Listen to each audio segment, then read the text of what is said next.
This article first appeared on the Daily Signal. Liberal billionaire Tom Steyer recently announced that he will be spending about $10 million on an ad campaign for Congress to impeach President Donald Trump. On top of the violation of many progressive policy goals, Steyer said that Trump should be removed from office because people in Congress and his own administration know that this president is a clear and present danger who is mentally unstable and armed with nuclear weapons. Keep up with this story and more by subscribing. Steyer said in one of these commercials that Trump brought us to the brink of nuclear war, obstructed justice at the FBI, and in direct violation of the Constitution, he's taken money from foreign governments and threatened to shut down news organizations that report the truth. Steyer may just be using the impeachment campaign for publicity to run for office, but he's tapping into the feelings of a larger movement. Progressives are hoping that some kind of deus ex machina, some out-of-the-blue miracle, will bail them out of the Trump presidency. So they've cooked up half-baked resignation scenarios, divined obscure constitutional solutions, and have even called for what amounts to a military coup. Actress Chelsea Handler actually suggested on Twitter that the generals should overthrow Trump.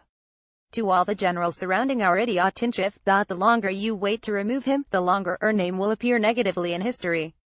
It's not really worth analyzing how using banana republic-style solutions will prevent authoritarianism, as their docent seemed to be much harder for this solution. And anyway, some are saying the presence of generals in the Trump administration is the reason he should be deposed. It's sometimes hard to keep this straight. Yet it's not just anonymous Twitter activists and uninformed celebrities who are concocting these wild theories. It's prominent members of the intellectual left. Fairy tales and miracles. Gus Sunstein, former President Barack Obama's drug czar and another Harvard professor, recently released a book making the case for a more expansive reading of the impeachment clauses of the Constitution that extends beyond high crimes and misdemeanors. As with much of Sunstein's work, he combines the outward appearance of adherence to the Constitution while insinuating that the founders just couldn't understand the issues of our day. Billionaire Tom Steyer speaks at a rally at San Francisco City Hall on October 24, 2017 in San Francisco, California. Steyer is calling on the U.S. Congress to initiate impeachment proceedings for President Donald Trump. Steyer has launched a $10 million campaign calling on the impeachment of the president. Justin Sullivan Getty: once we combine party loyalties with the Constitution's procedure, it becomes reasonable to fear that a tyrant won't be booted out of office, Sunstein wrote in a Bloomberg editorial. For all their prescience, the Constitution's founders did not quite foresee the problem. That's worth worrying about. While Sunstein has denied that the work is specifically about Trump, it is clear he is attempting to create the illusion of being an objective observer while fueling the partisan fire of finding some justification for deposing the president. In a recent editorial, Harvard University professor Lawrence Lessig developed a complicated scenario about how Trump would be forced out of office, presumably being impeached, over the Russia investigation. While most Trump impeachment scenarios end, to their purveyor's chagrin, with the United States having a president Mike Pence, Lessig seemingly found a way around this complication. Instead of Trump being replaced by Pence, Pence would resign as vice president, and House Speaker Paul Ryan, who is the third in line to the presidency, would for some reason appoint former Secretary of State Hillary Clinton as his own vice president under the rules of the 25th Amendment. Finally, to complete this wild ride, Ryan would magnanimously step down, making Clinton the new president. A piece in Newsweek actually took this seriously, and said of Lessig's idea, there is still one very narrow, highly unlikely, and entirely unprecedented way that Clinton could become president. And it has some Democratic diehards dreaming again. This academic exercise is just poorly written fan fiction at best. Lessig hasn't been the only professor, or even the only Harvard professor, to suggest Trump be removed from office for and by absurd reasons. And Lawrence Tribe, one of the most frequently cited law professors in the country, actually suggested that impeachment proceedings should have started on the day of Trump's inauguration. Harvard Law School professor: impeachment of Trump should begin on Inauguration Day. Video http://wp.map3ulmitch@libeamerica.org. Tribe also said, just weeks after the inauguration, that Trump was the most tyrannical president in American history. Trump must be impeached for abusing his power and shredding the Constitution more monstrously than any other president in American history, Tribe said. But impeachment hasn't been the only scenario the left has concocted for giving Trump the boot. Eric Posner, a University of Chicago Law School professor, suggested using more obscure language in the 25th Amendment to fire Trump.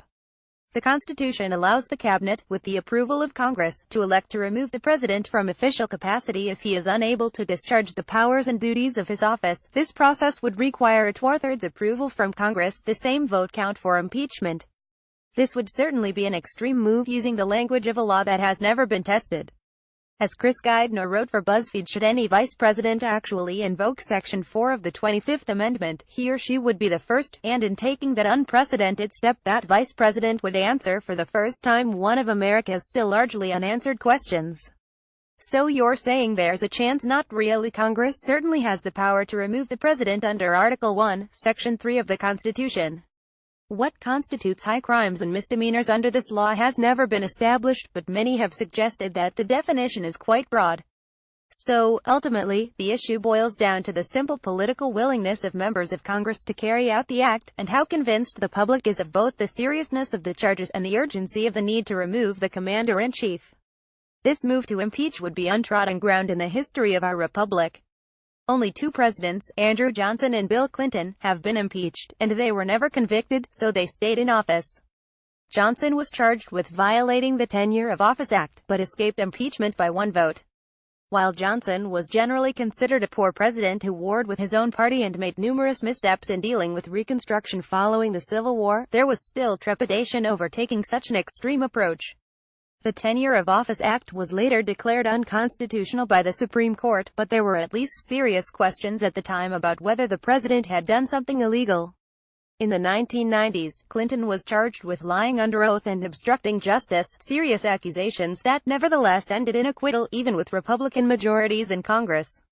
At the time, the left, including Tribe, were completely dismissive of any attempts to impeach a president except under the most extreme circumstances.